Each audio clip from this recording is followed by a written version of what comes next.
I'm Dr. Angela McBurdy of DoctorFlute.com, and today's flute tip is on the reason why you can't play fast passages cleanly.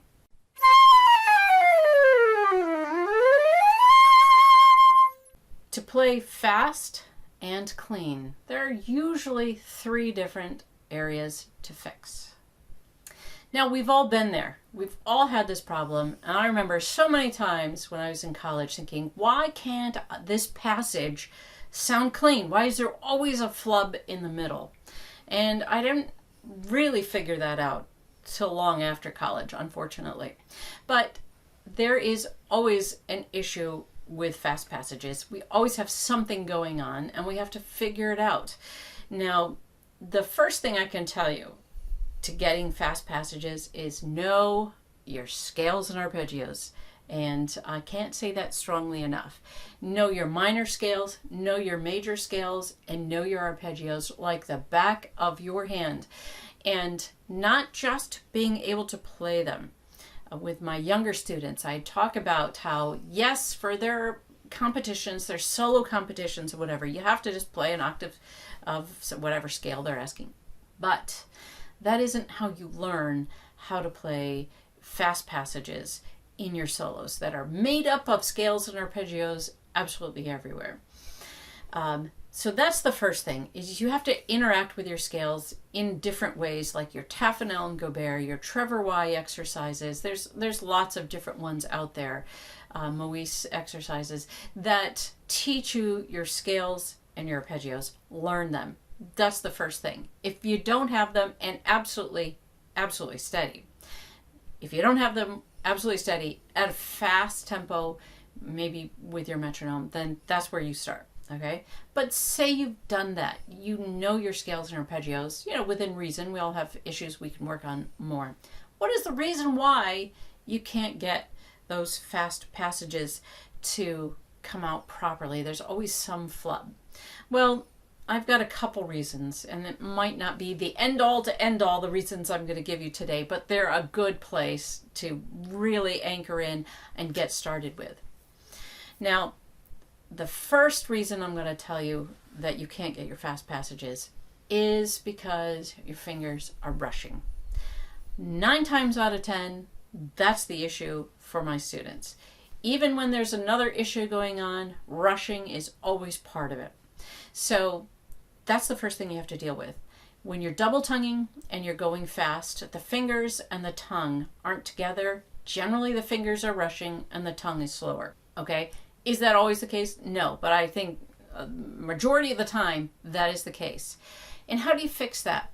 Well, going back to your Taffanel and Gobert exercises and putting your metronome on. So this little passage that I played at the beginning is in Anze Rosman's Autumn in Homeland. It's on the last page, and it's a scale of sorts. It's got an F sharp until the very end, and then there's an F natural. Of course, you have to throw something odd in there, so it can't be just a scale. But if my fingers are rushing, then I have to go back to doing my articulations. I would put the metronome on. I'm not going to do that here, and I'll just give you an example. And I will do all the 10 articulations that Taffanel and Gobert uses for number 1, number 2, number 4, and other exercises in the 17 Grand Exercises book. So I will start by slurring groups of 4.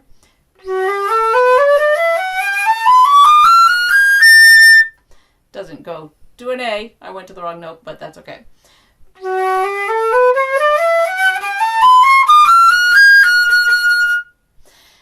All right, I'm going to do that with a metronome and make sure I'm right on. Then I'm going to change it. Slur 3, tongue 1.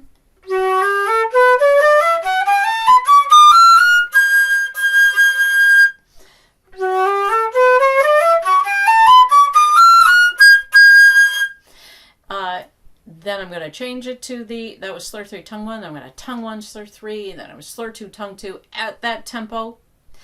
Then I'm going to put it a little bit faster and do that all again.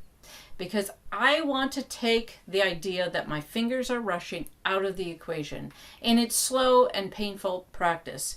putting your metronome on, if you want it to be at 150 at the end and you're starting at 80, it seems amazing. It's a little slower than half.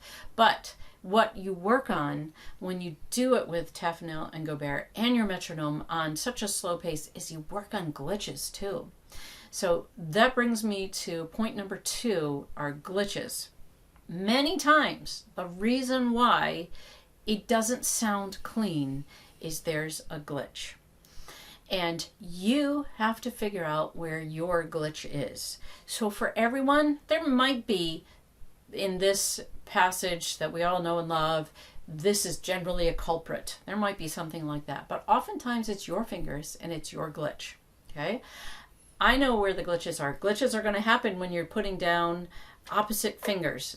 I'm going from a B to a D, a B to a D. That's just rife with glitch problems because you have so many fingers that have to go down precisely at the same time with your first finger going up.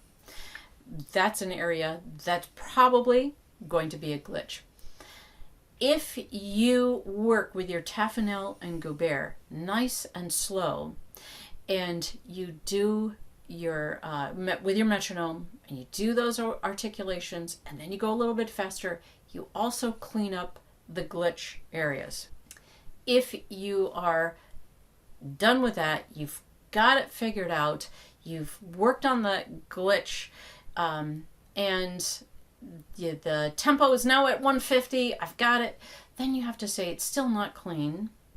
Is there a glitch issue in it that I just need to work out? So say it's I don't know, B to a D to B to, let's say B, D to high A.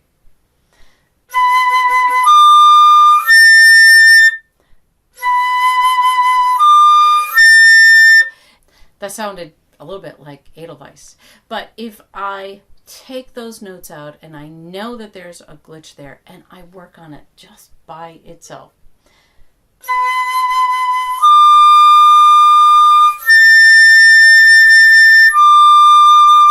Coming down.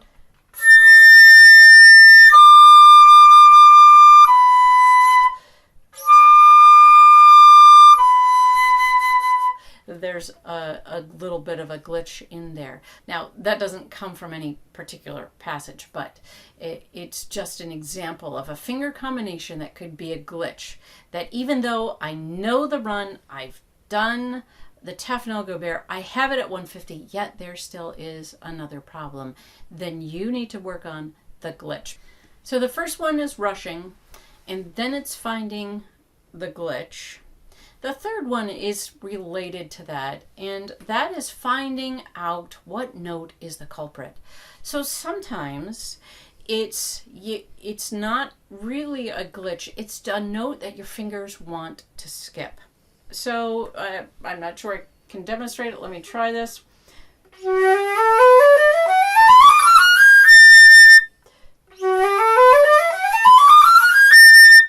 Oh, my fingers are getting all those right now, so I'm not able to find how to express this. But I think you know what I mean. You're playing and everything sounds good, but when you listen to it, you realize your fingers are basically skipping a note. And that is making it sound not clean. So here's my idea for that. Just say on this passage, it's this G. That G, I just don't want to play. My fingers want to skip it.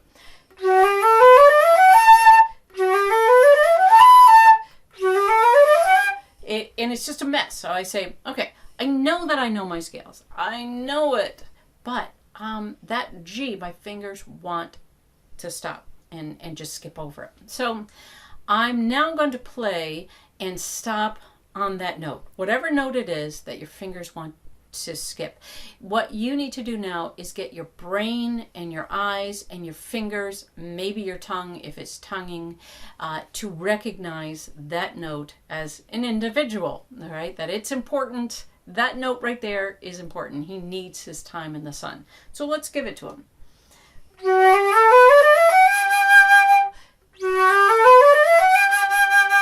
Now, this is probably not a good example because this falls on a strong part of the beat, because often the note that we want to skip is number 3 in a group of 4, or in a group of 7, it's number 5 and you want to skip that one, or it's the 6th note in there that you want to skip over.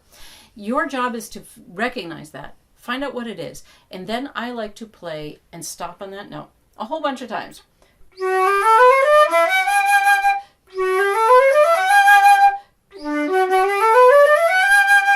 Okay, now once I do it a couple times, I'm going to add the next note after it.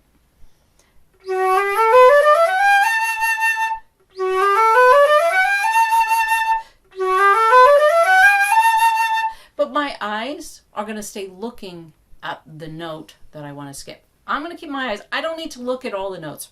Your brain, once you've worked on it, can take in all the notes of that passage without you looking at each individual one. Just like when you read a word, you're not looking at each individual letter, you're looking at the whole word. It's the same thing with the passage here. So my eyes are going to look at the note that I want to skip. I'm not going to look at all of them. And then I'm going to add the next note. Okay? Do that a bunch of times. Make sure that you're dead on even. No rushing. Don't let anything rush in there. Then you probably know what's coming. Then add 2 notes after that. Then add 3 notes after that until you get to the end of the passage. Always your eyes are focused on the note that you want to skip, that your fingers are not getting to, or they're lazy getting to. Sometimes they're just lazy getting to that particular finger combination.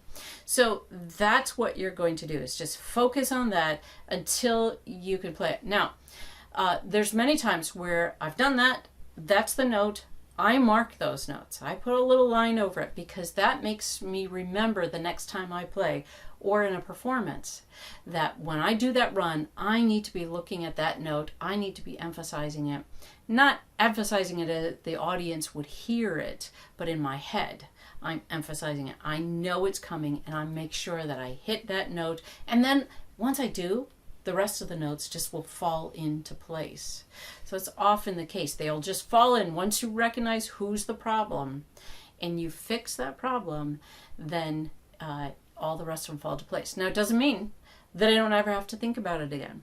I probably, for the next, 18 years that I play that piece and perform it, I'm going to have to concentrate on that note because it's a problem note for me. It's a problem run, or I learned it wrong, and so now in my head I have it thought of wrong, and so now forever I'm going to have to emphasize that note, and that's why I mark it, because it's there. Now, years later, I've gone back to something that I've marked and like, nah, it's no problem anymore, but that's because I've worked on that particular issue in multiple pieces, and now it's not an issue anymore, and that's a nice surprise. All right, those are the 3 reasons that I find make me not have a clean and a fast passages, not cleanly. There's always something going on, and that's rushing, the glitch, or finding out what your problem note is, or skipping a note, as we've talked about. Those are the main things. Now, subsets of that are changing your articulation, use the metronome. It's, there's other little issues, but pretty much they're going to be related to those. The problem you're having is going to be related to those 3 things. So work on those, figure out what that is.